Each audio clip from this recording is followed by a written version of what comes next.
नमस्कार, खबर उजागर में मैं मनीष सिंह वर फिर से आप सभी का बहुत बहुत स्वागत करता हूं। नेतनांगर में एक महिला और बच्चे की हत्या करके उन्हें पैरावट में जला दिया गया था।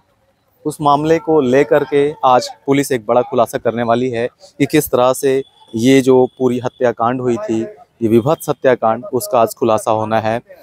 और आज हम लोग खड़े हैं पुलिस कंट्रोल रूम के ठीक सामने। आपको बता दें कि अभी पिछले महीने लगभग 26-27 तारीख की दरमियानी रात को कोई कार सवार कोई व्यक्ति था, अनजान व्यक्ति, और वो महिला और बच्चों को उस गाड़ी से उतारता है और वो नेतनांगर के एक गांव में ले जाता है। सड़क किनारे जो पिरावट था उसमें वो वहाँ लिटाता है और उसमें आग लगा देता है। उस आग को देखकर वहाँ जो आसपास मौजूद जो गांव के लोग थे वो वहाँ पहुँचते हैं। गांव के लोगों को देख करके वो जो पार हो जाता है, उसके बाद ये पूरा मामला पुलिस को मिलता है और उसके बाद पुलिस सुराग जुटाने में लग जाती है। आप हमारे पीछे देख सकते हैं, ये पुलिस उन आरोपियों को लेकर आ रही है। आप देख सकते हैं, दिखाएंगे एक बार कि किस तरह से ये वो आरोपी हैं जिन्हें पुलिस लेकर आ रही है। देख सकते हैं सामने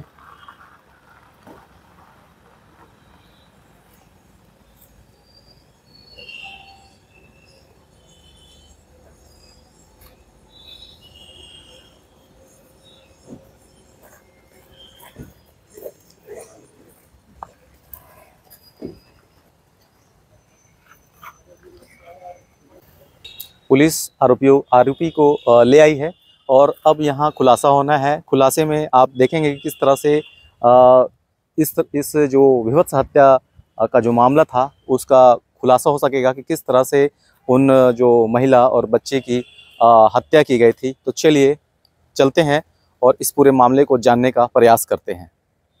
दिनांक 27 नवंबर को सुबह लगभग 3:30 बजे के आसपास सूचना मिली कि नेतनागर, जो थाना जूट मिल अंतर्गत पड़ता है, थाना प्रभारी के द्वारा सूचना दी गई कि वहां पे एक पैराहट में आग लगी है। और जब आग बुझाने के लिए ग्रामीण पहुंचे तो वहां पे एक महिला और एक बच्चे के अर्ध जली अवस्था, लगभग जली हुई अवस्था में 2 डेड बॉडी पाए गए। तो तत्काल जो है सूचना पर थाना प्रभारी एवं वरिष्ठ अधिकारियों की टीम वहां पहुंची और मैं भी घटनास्थल का निरीक्षण करने के लिए पहुंचा। नेतनागर जो कि नेशनल हाईवे हमारा रायगढ़ और झारसुगुड़ा को जोड़ती है, तो उसी पे फिर उनको सबसे पहले सीन ऑफ क्राइम को जो सुरक्षित किया गया, फॉरेंसिक की टीम को बुलाई गई और जो हमारे एविडेंस के लिए था उसको एविडेंस कलेक्ट किया गया और पंचनामा करने के बाद सबको पोस्टमार्टम हेतु रवाना किया गया। अब अगला स्टेप जो आता है कि हम लोग अब आखिर ये कौन है, इसकी पहचान नहीं हो पाई, तो उन्हें जो है सभी न्यूज़पेपर में और अपने न्यूज़ चैनल्स को भी बताया गया, उन्होंने दिया गया, लेकिन किसी ने उस डेड बॉडी को क्लेम नहीं किया। उसके बाद हमारा इन्वेस्टिगेशन वहाँ से शुरू होता है और उसके बाद हम लोगों ने 3 टीम को बनाया, एक साइबर की टीम और सीएसपी और हमारे एक डीएसपी प्रोबेशनर, थाना प्रभारी, इन सभी के टीम के द्वारा जो है अलग अलग उसको टास्क दिया गया कि चूँकि समय का पहले पता था, उस समय और प्रत्यक्षदर्शी के अनुसार एक गाड़ी जो है जाने की सूचना थी कि ये गाड़ी से वो आरोपी भागे हैं। तो सबसे पहले हमारा था कि उस गाड़ी को ट्रैक किया जाए, संदिग्ध अवस्था में कोई गाड़ी है। तो टीम ने जो है अगले दिन शाम तक में उस गाड़ी को पता किया गया और XUV 700 के रूप में जो है एक संदिग्ध वाहन का पता चला, महिंद्रा की। और उसके बाद फिर उसका RTO से डिटेल लेने के बाद उनके मालिक का पता किया गया, जो रायपुर हिमालयन हाइट्स का होना पाया गया, जो विभा गुप्ता के नाम से रजिस्टर्ड था। फिर उनसे रायपुर पुलिस से संपर्क करके पूछा गया तो उन्होंने अपने पति का नाम सूरज गुप्ता होना बताया और जो उनसे लगभग जून महीने से वो अलग रह रहे थे। तभी उन्होंने बताया कि वो एक महिला जिसकी उम्र लगभग 28 से 30 वर्ष होगी और उनके एक 8 से 10 साल के बच्चे हैं, उनके ऑफिस में ही काम करते थे, उनके साथ ही रह रहे हैं। तो उसके बाद थोड़ी थोड़ी चूँकि उन्होंने अपने पति को पहचान गया कि यही मेरे पति हैं, तो अपना संदेह और बढ़ता गया। फिर गाड़ी को ट्रैक करते हुए अपनी टीम बिलासपुर पहुंच गई और बिलासपुर में वो गाड़ी अपने को शांति नगर मोहल्ले में देखा गया।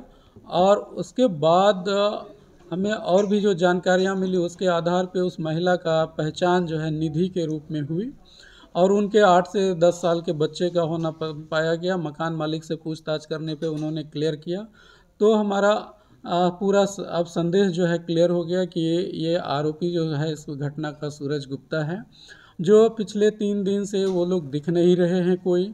तब टेक्निकल इनपुट्स के आधार पे आगे बढ़ते हुए आरोपी की पता तलाश जारी की गई, तो आरोपी का पता मुंबई में होना पाया गया। तत्काल जो है टीम को रवाना किया गया और टीम रवाना होने के बाद जब अपनी टीम लगभग नागपुर पहुंची थी तो फिर से उसका पता चला कि वो मुंबई से लौट रहे हैं और तभी वो दुर्ग में जो है होना पाया गया और इस आधार पे टीम के द्वारा आरोपी तक पहुंचा गया और आरोपी को गिरफ्तार किया गया।